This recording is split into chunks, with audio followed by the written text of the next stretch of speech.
మాధవిరెడ్డి. ధన్యవాదాలు అధ్యక్ష. తక్కువ చెప్తాను అధ్యక్ష.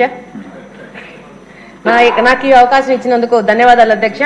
ఈరోజు మీ ద్వారా మంత్రి గారికి తెలియజేసుకునేది ఏంటంటే, ఈరోజు అనుకున్న దానికంటే గాంజా యొక్క ప్రభావం ఎక్కువ ఉంది. ఎలక్షన్ కంటే ముందు ఇప్పుడు గమనిస్తుంటే ఇంకా ఎక్కువ ఉంది. ఎక్కువ మార్కెట్లోకి వెళ్ళిపోవడము, పేదవాళ్ళ దగ్గరికి వెళ్ళింది అధ్యక్ష.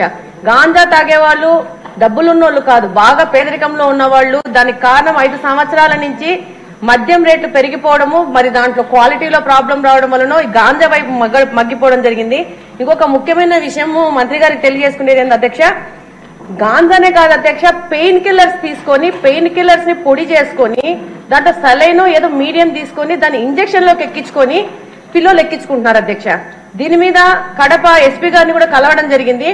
తల్లులు వాళ్ళు మా దగ్గరకు వచ్చి ఆ యొక్క మెడిసిన్స్, మీడియంస్, సిరంజెస్ తీసుకొచ్చి చూపించి, పిల్లలు ఒక్క దాంట్లో కలుపుకొని 10 మంది 15 మంది పిల్లోళ్ళు ఇంజక్షన్ తీసుకుంటున్నారు.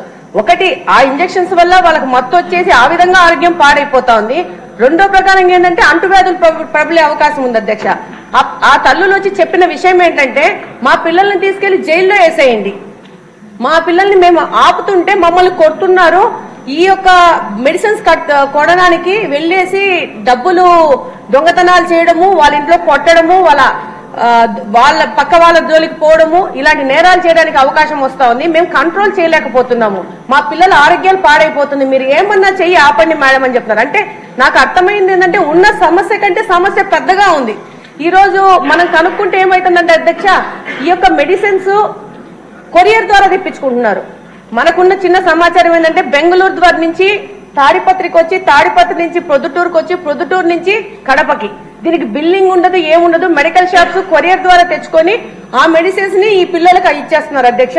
దానివల్ల ప్రాబ్లం ఏంటంటే, ఎస్పీ గారు చెప్పడము, దాన్ని పట్టుకోవడం ఎట్లా అనేది. దీని ప్రకారం నార్కోటిక్స్ చీఫ్ గారి దగ్గరికి కూడా వెళ్ళి మాట్లాడడం జరిగింది. ఆయన అంటారు, ఇంకా పెద్ద ఎత్తున దీన్ని పెంచాల్సిన అవసరం ఉంది కంట్రోల్ చేయడానికి. అంటే రకరకాల విధానాల్లో ఒక గాంజా అనుకొని మనం అనుకుంటున్నాము, పెయిన్ కిల్లర్స్, మత్తు పదార్థాలు మెడికల్ షాప్స్ లో కొనే వాటి ద్వారా కూడా పిల్లలు దీనిలోకి వెళ్తున్నారు. తప్పకుండా యువతను కాపాడుకోవాల్సిన అవసరం ఉంది అధ్యక్ష. ఒక్క నిమిషం. దీని ప్రకారం సీసీ కెమెరాలు కూడా పెంచుకోవాల్సిన అవసరం ఉంది అధ్యక్ష.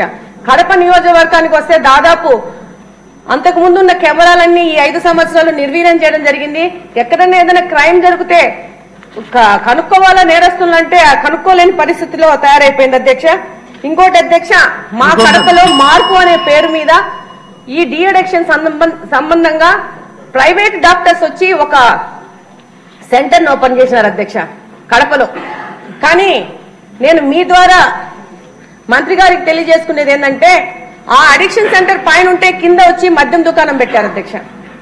అంటే పైన తాగండి, పైన డి అడిక్షన్ సెంటర్కి వెళ్ళండి, కిందికి వెళ్ళి మద్యం తాగండి, మళ్ళా చెడిపోండి, మళ్ళా పైకి వచ్చి అడిక్షన్ సెంటర్లు వచ్చారండి.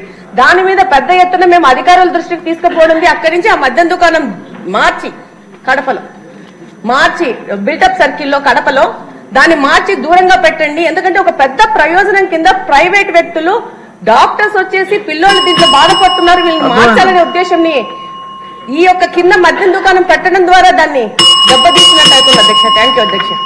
ఎమ్మెల్యేస్ కి వారి పవర్ వారికి పూర్తిగా తెలియట్లా. సమస్యలు హోమ్ మినిస్టర్ గారికి చెప్పడం మంచిదే, కానీ మీ నియోజకవర్గాల్లో పోలీస్ తోటి ఇంటరాక్ట్ అయ్యి MLAs must also take active role in controlling the anti social activities. ఇంకెక్కర్లేదమ్మా మంత్రి గారు.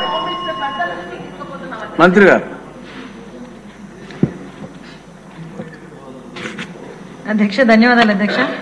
గౌరవ సభ్యులు మాట్లాడిన మాటల్లోని వాళ్ళ తాలూకా బాధ ఒకటేంటంటే, సొసైటీ పట్ల వాళ్ళకున్న రెస్పాన్సిబిలిటీ ప్రజాప్రతినిధులుగా అన్నది చాలా క్లియర్గా కనబడుతుంది. యాక్చువల్గా మనం అధికారంలోకి రాకముందే ఈ విషయం చెప్పాలి అధ్యక్ష. ఒక 2 మినిట్స్ నాకు ఒక టైం ఇవ్వండి, ఎందుకంటే చాలా crucial issue and important issue అధ్యక్ష ఇది. ఎందుకంటే లాస్ట్ టైం మన గౌరవ మంత్రివర్యులు లోకేష్ బాబు గారు యోగాలం చేసేటప్పుడు నేను చంద్రగిరి కాన్స్టిట్యున్సీకి వెళ్ళాను అధ్యక్ష. చంద్రగిరి కాన్స్టిట్యున్సీకి వెళ్ళేటప్పుడు సార్ దగ్గరకు వచ్చి ఒక తల్లి ఒక బిడ్డను తీసుకొచ్చి ఆ బిడ్డకి కూడా స్కార్ఫ్ కట్టుకుని వచ్చింది అధ్యక్ష. తల్లి బిడ్డ ఇద్దరు స్కార్ఫ్ కట్టుకొని వచ్చారు. ఏంటి విషయం అంటే, లోకేష్ బాబు గారితోనే మాట్లాడాలి అని చెప్పి పక్కకి వెళ్ళి, మా అమ్మాయిని గంజాయికి అలవాటు చేసేశారు, మా అమ్మాయి గంజాయికి అలవాటు పడిపోయింది, నా బతుకేంటో అర్థం కావట్లేదు, ఏం జరుగుతుందో తెలియట్లేదు, నేను మా అమ్మాయి చనిపోవడం తప్పించి వేరే దారి లేదు అని చెప్పి ఆ రోజు ఆ తల్లి కూతుర్లు ఇద్దరు కూడా గౌరవ మంత్రివర్యుల దగ్గరికి వచ్చి బాధపడి ఏడిస్తే ఆ రోజు మంత్రివర్యులు ఒక మాట చెప్పడం, అధ్యక్ష మన గవర్నమెంట్ లోకి వచ్చిన తర్వాత గంజాయి మీద దృష్టి పెట్టాలి అంటే ఆ రోజు నుంచే ఒక కార్యాచరణ రూపొందించుకొని యువగలం పాదయాత్రలో ఏదైతే ప్రజా సమస్యల మీద గుర్తించడానికి వెళ్ళిన నేపథ్యంలో అదే రకంగా ఈరోజు మనం అధికారంలోకి వచ్చిన వెంటనే గాంజాయి మీద ఉక్కుపాదం మోపాలి అన్న ఒక థియరిటికల్ గా మనందరం కూడా వెళ్ళడం జరిగింది అధ్యక్ష.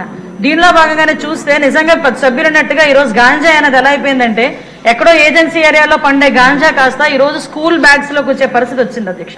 స్కూల్లో పిల్లలు కూడా గాంజాయి తీసుకునే పరిస్థితులకు వచ్చేసారు.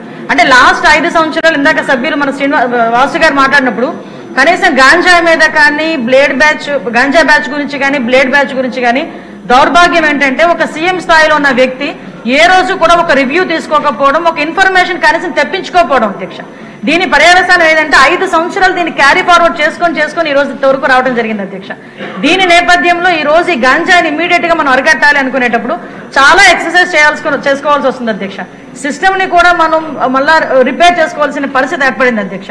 ఇంతకు ముందు గాంజాకి సంబంధించి పైనుంచి ఏజెన్సీ నుంచి కిందకు వచ్చే సిచ్యువేషన్ లో ఎన్ని చెక్ పోస్టులు ఉన్నాయని నేను వైజాగ్ సిపి గారిని ఒకసారి నేను హోమ్ మినిస్టర్ అయిన వెంటనే మాట్లాడితే కేవలం 2 సీసీ కెమెరాలు ఉన్నాయి, చెక్ పోస్టులు ఉన్నాయి, దాని దగ్గర 2 సీసీ కెమెరాలు ఉన్నాయని చెప్పారు అధ్యక్ష.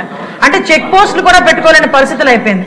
ఈ రోజు మళ్ళా తిరిగి గాంజా నిర్మూలనకి పర్టికులర్ గా ఎక్కడెక్కడైతే ఏరియాస్ నుంచి అయితే మనకి ట్రాన్స్పోర్ట్ జరుగుతుందో ఆ ట్రాన్స్పోర్ట్ అన్ని ఏరియాలలోని కూడా చెక్ పోస్టులు ఏర్పాటు చేసుకున్నాం. చెక్ పోస్టుల దగ్గర సీసీ కెమెరాస్ ఏర్పాటు చేసుకున్నాం అధ్యక్ష. ఏ గాంజా తీసుకునే వ్యక్తి కూడా ఎక్కడ కూడా తప్పించుకోకూడదనే ఉద్దేశంతోనే సర్వేలెన్స్ కింద సీసీ కెమెరాలు ఆల్రెడీ ఫిక్స్ చేస్తున్నాం అధ్యక్ష.